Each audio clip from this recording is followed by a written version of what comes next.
Good morning, students. Today we are going to continue with the same chapter. Evans tries an O level from the book Vistas, and we were on page number 77. And we have already learned, we have already read in this chapter that Evans, who was generally known as Evans the Break because he had tried to escape thrice and he was successful in his escaping, and now he had given a hint that he wanted to learn German language. For that he was preparing, and he was given classes by a German teacher in the prison itself for last 6 months, and now this was the day when he was going to sit for the exam. But the governor and the other officials, they were very alert, they were very vigilant, and they had taken all the precautions because they could not really have belief, or they could not get convinced easily that this was not Ivan's plan for his escape, and Evans was really sincere in his effort to get the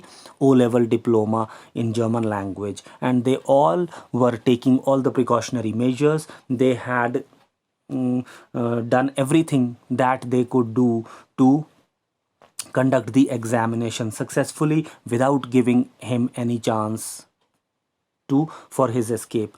And now McCleary was giving instructions to him. He had told him that these were the name of the paper was 021-1, and 313 was the index number, 271 was the center number.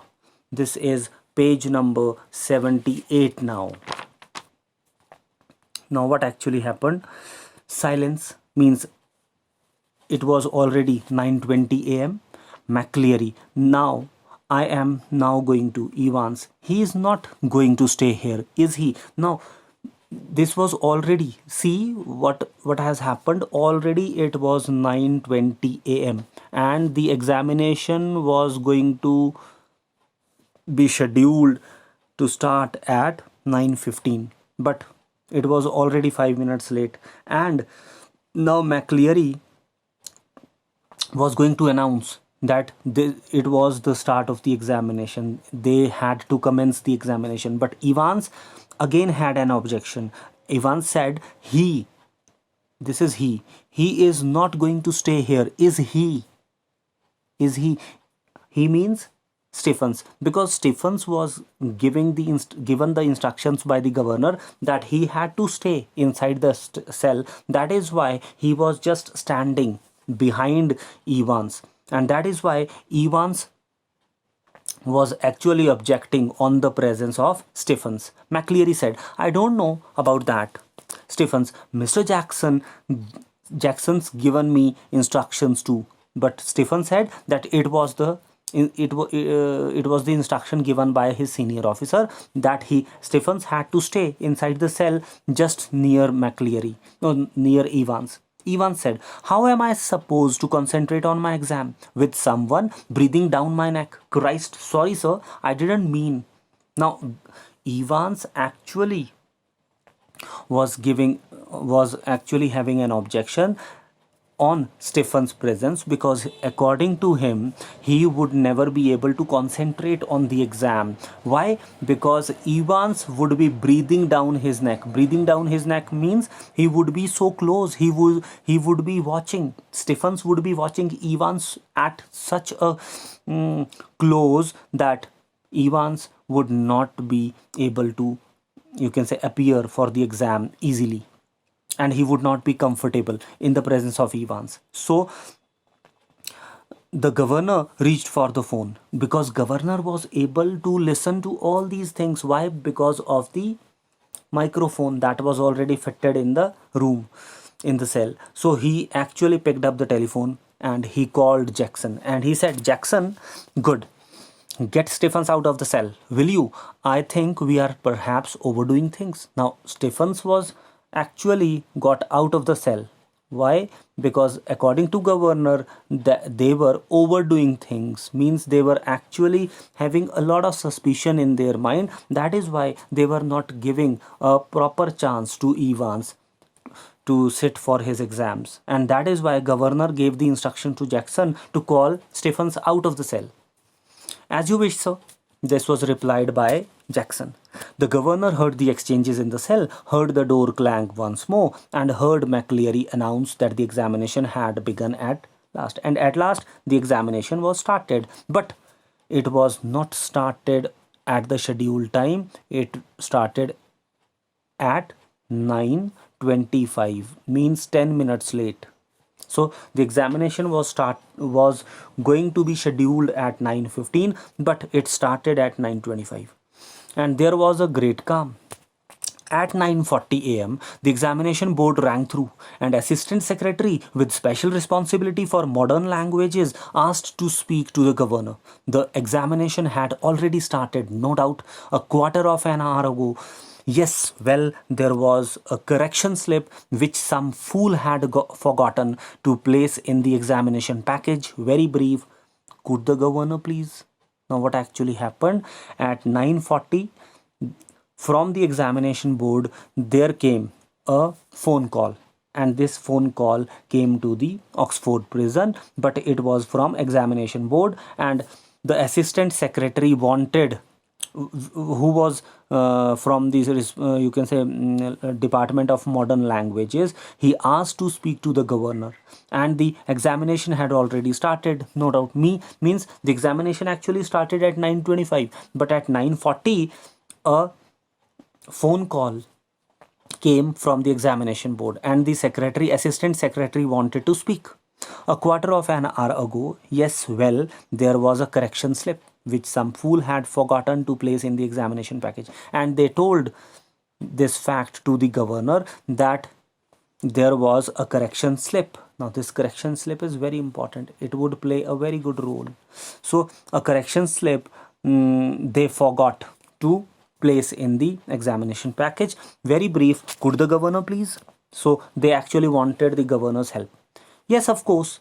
I'll put you straight through to Mr. Jackson in D-Wing. Hold the line a minute. And governor actually connected the phone call to the D-Wing, where Jackson and Stephens were present, and Evans was sitting for the examination. Was this sort of thing the governor had heard? Feared. Means, was this actually something to be afraid of? Means, was something fishy? Was something really dubious or doubtful? Was the phone call a fake one? All these things were actually coming into the mind of governor. Governor was afraid. Maybe it could be a fake phone call. It could be a fake phone call. Fake one. And fake means a false one. Nakli हो सकती है. Then some signal, some secret message. And maybe a signal they wanted to give to Evans, or maybe there could be a secret message in that correction slip. But he could check on that immediately. He dialed the number of the examination board, but heard only staccato bleeps of a line engaged. But then the line was engaged, wasn't it? Yes, not very intelligent that. Then governor actually had a suspicion, and he just wanted to see whether it was a fake phone call or a real one. So he dialed the number of the examination board from his telephone, but he actually noticed that the line was engaged, means the phone was engaged, and he thought that he understood that the call had come from the same office, from the examination board, and it was not a fake phone call. 2 minutes later, he heard some whispered communications in the cell, and then McCleary, broad Scots voice. Now this is very important. What is the meaning of broad Scots voice? Scots here means Scottish accent. Accent means a way of speaking, the tone. So now, 2 minutes later, governor heard from the microphone some of the things which were said by McCleary, but he was speaking in a particular tone, that was Scottish tone. Will you please stop writing a wee while, Mr. Evans, and listen carefully. Candidates offering German 0211-1 should note the following correction. Now, these were the instructions given by McCleary, the invigilator, to Evans. Evans was told that there was a correction slip, some corrections were to be done, and he actually announced like this. On page 3, line 15, this is page number 79. The fourth word should read goldenine, not goldine, and the whole phrase will therefore read Zum Goldenin Loan, not Zum Goldine Loan. I'll repeat that. So this was the correction that they wanted to be done by Evans in the question paper. In the question paper, there were some mistakes, and this correction slip actually was given to him just to, you can say, make some changes, just to correct all these things. The governor listened and smiled. He had taken German in the sixth form. Sixth form means in the sixth class. In sixth class, governor had actually read German language, and he went into the remembrances of his childhood for some time, and he was smiling. He was really amused to listen to German language. And he remembered all about the agreements of adjectives, and so did McCleary, by the sound of things, for the minister's pronunciation was most impressive. But what about Evans? He probably did not know what an adjective was. Maybe here governor knew something about the language, and at the same time, this man McCleary, he was also able to understand something about the German language, but there was a doubt that maybe this man Evans, he did not know anything about the German language. Was he able to understand something that was said by McCleary, and that was actually heard by governor also through the microphone? But was Evans able to get something? The phone rang again. The magistrate's court. They needed a prison van and a couple of prison officers. Now another phone call came, and this phone call came from the magistrate's court. From the magistrate's office, there came a phone call. And why they had made a call to the Oxford prison? Because they actually they were in need of a prison van and a couple of prison officers.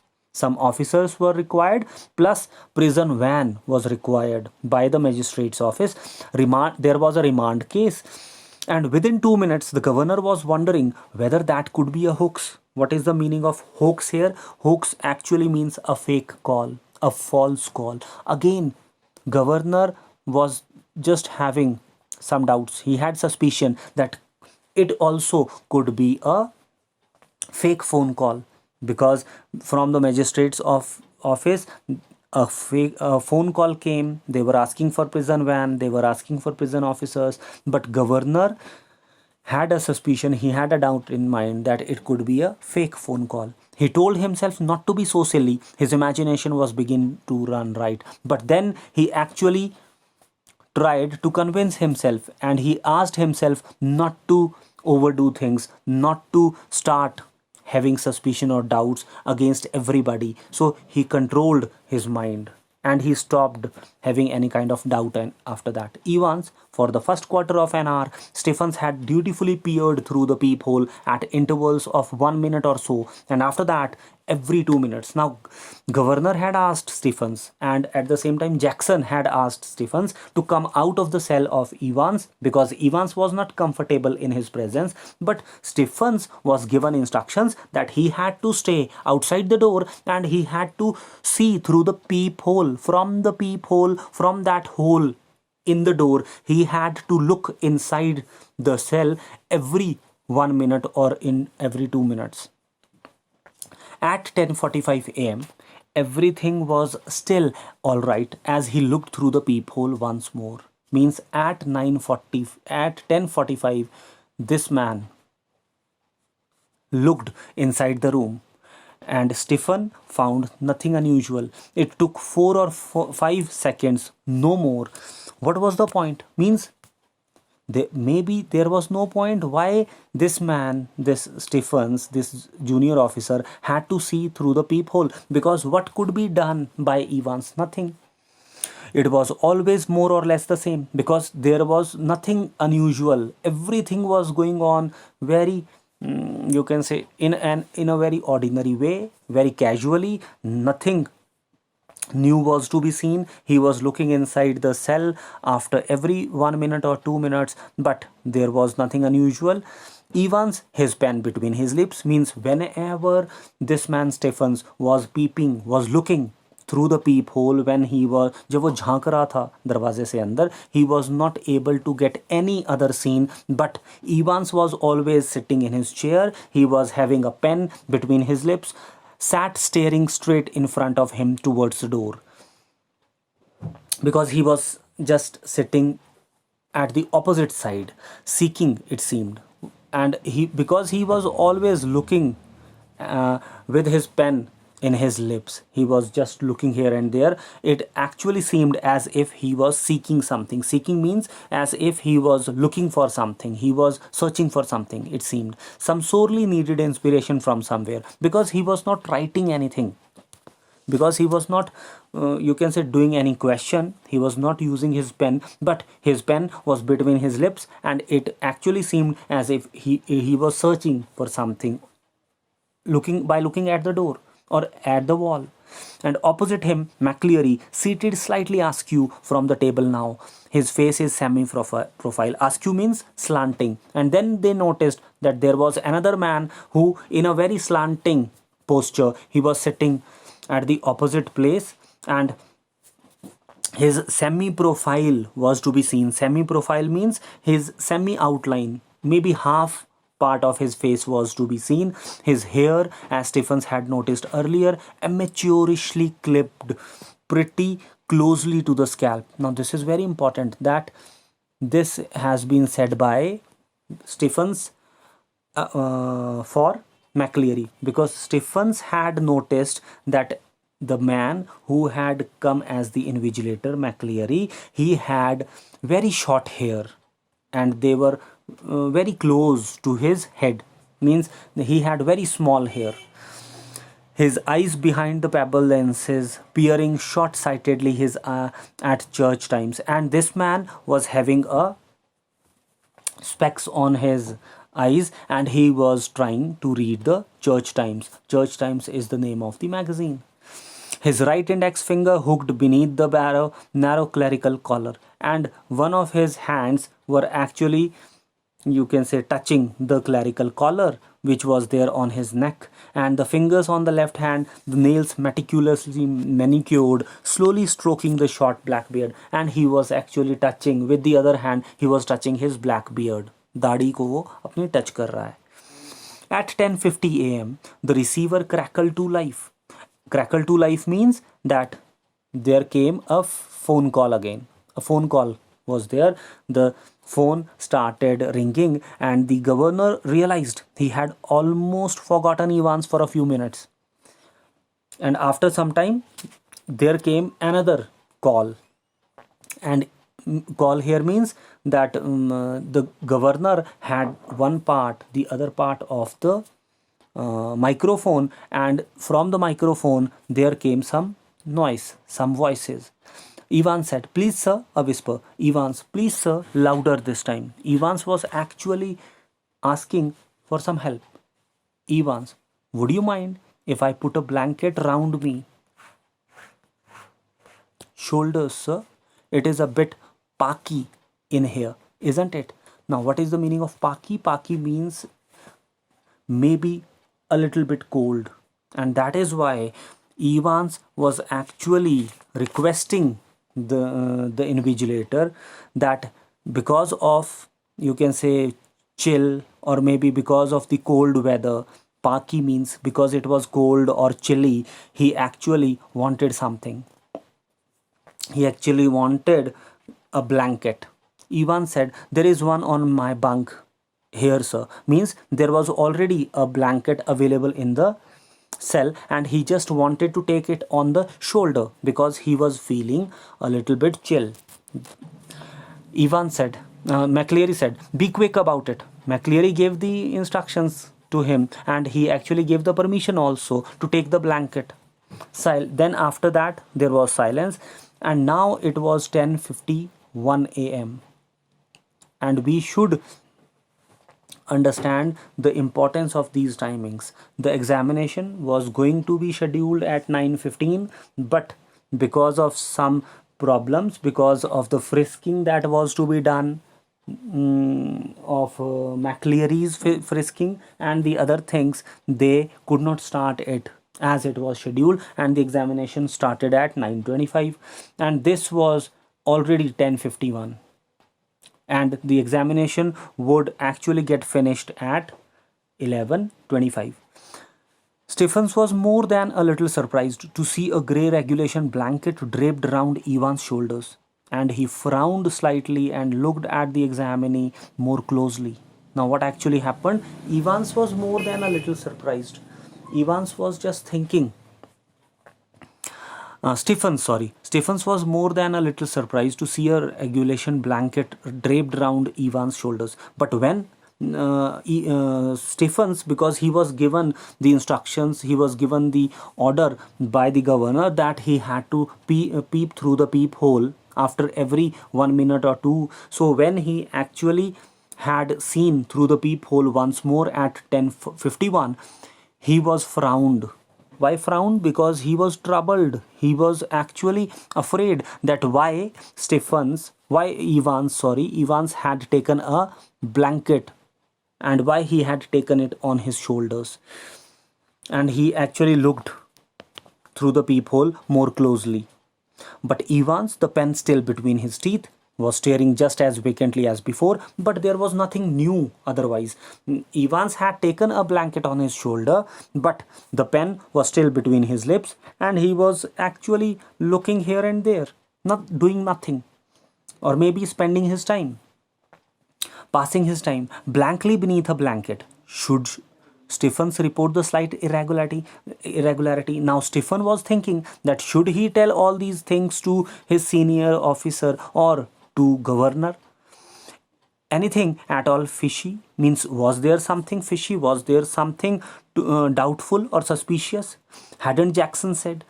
He looked through the peephole once again, and even as he did so, Evans pulled the dirty blanket more closely to himself, and when he was looking for another time through the peephole, he found that Evans had taken the blanket almost over his shoulders, and it was taken more closely now. Was he planning a sudden Batman leap to suffocate McCleary in the blanket? Now, this was one of the suspicion. What? Maybe it was quite a possibility that with the help of that blanket, Evans could attack, you can say, the invigilator McCleary, and invigilator could be killed. He could be suffocated. He could be choked. उसका दम घुट सकता है वो with the help of the blanket. Suffocate here means choked, means out of breath. McCleary in the blanket. Don't be daft. Now, what is the meaning of daft? Daft means crazy. Now, he actually controlled himself.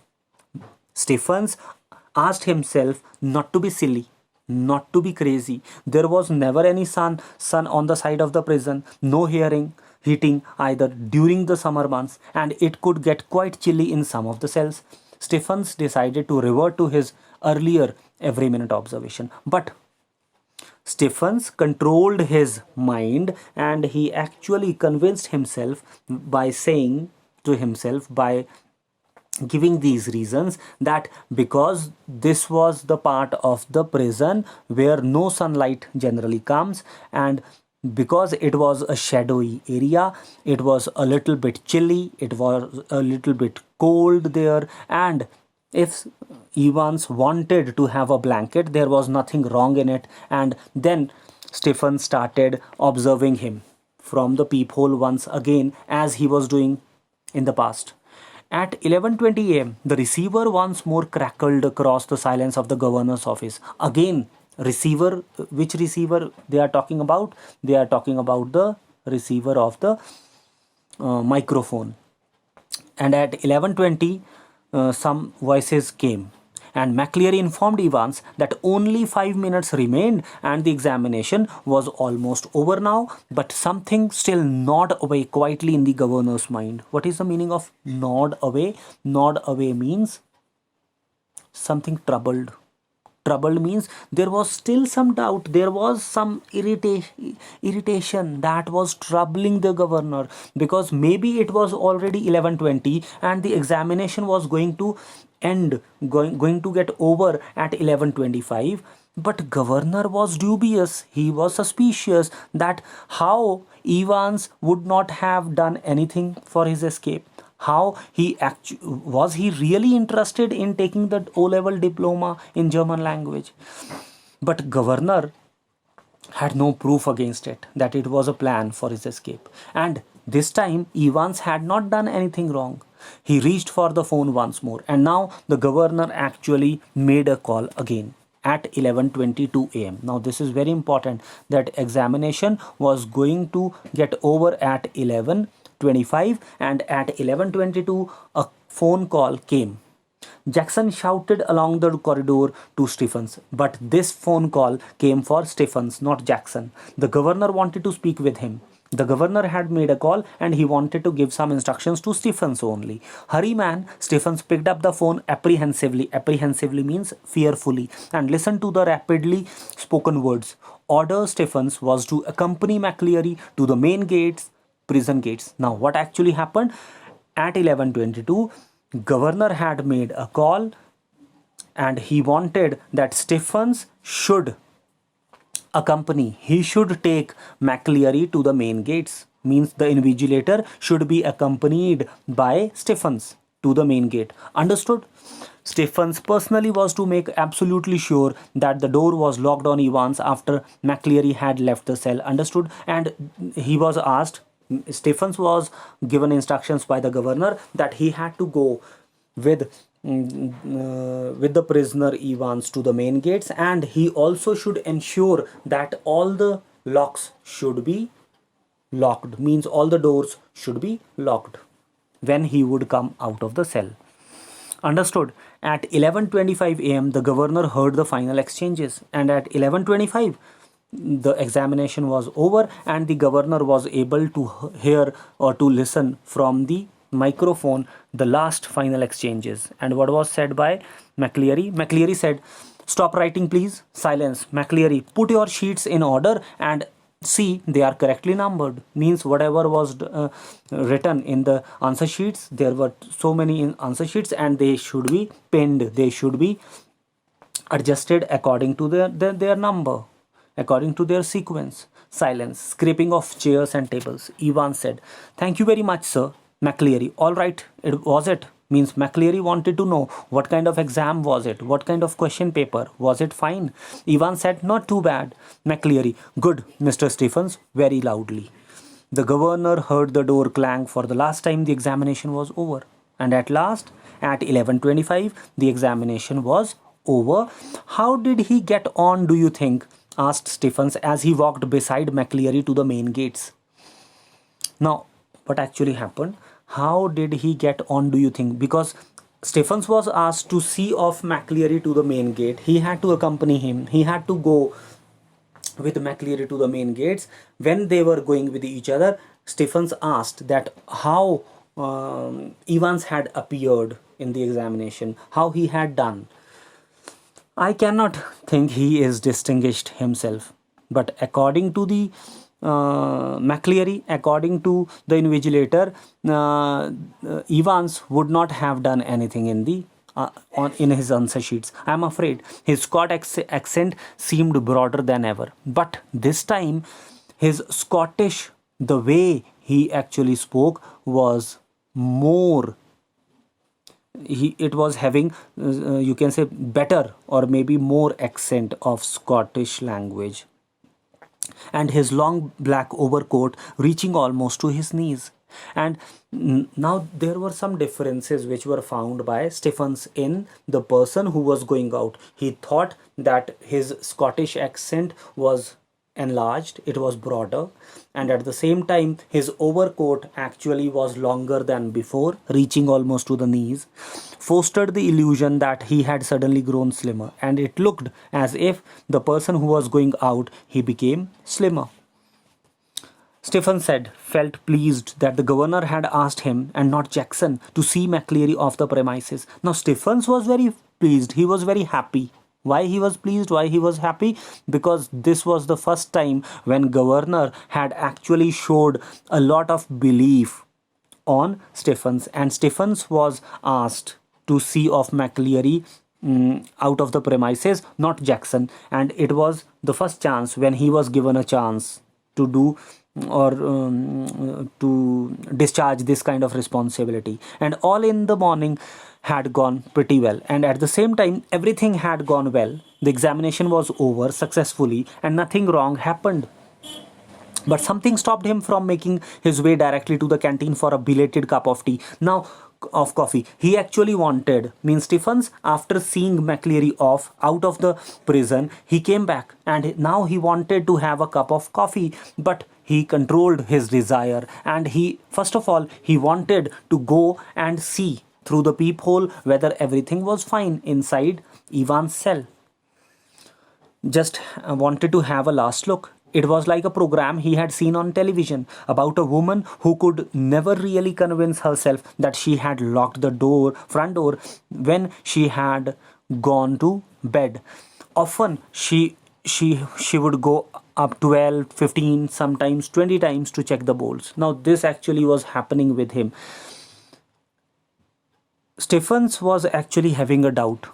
He wanted to look into the cell for the last time whether everything was fine. It was actually, it generally happens with us also. If we are alone at home and we would have a suspicion or a doubt that whether we have bolted the door, we have closed the door properly or not, so we would get up twice or thrice. So in the same way, he also wanted to ensure himself that everything was fine. So he re-entered D wing, made his way along to Christ to Ivan's cell and opened the peephole once more. So he actually went to the cell of Ivan's and just stopping himself at the door, and he wanted to peep, he wanted to see through the peephole. Oh no, Christ, no! There sprawled back in Ivan's chair was a man. For a semi-second, Stephens thought it must be Ivan's, a grey regulation blanket slipping from his shoulders, the front of his closely cropped, irregularly tufted hair awash with fierce red blood which had dropped already through the small black beard and was even now spreading horribly over the white clerical collar and down into the black clerical front. Now what actually happened here? When Stephens just wanted to ensure that everything was fine, and he went to the cell and he peeped through the peephole, he found that there was a man sitting on the Ivan's chair, and this man was having a regulation blanket slipping from his shoulders, and he was full of blood. For today we are going to stop here only. Tomorrow we are going to continue from the same page, from the same paragraph. I hope you are enjoying the story. Please keep watching these videos and try to read the chapters yourself also. Thank you very much.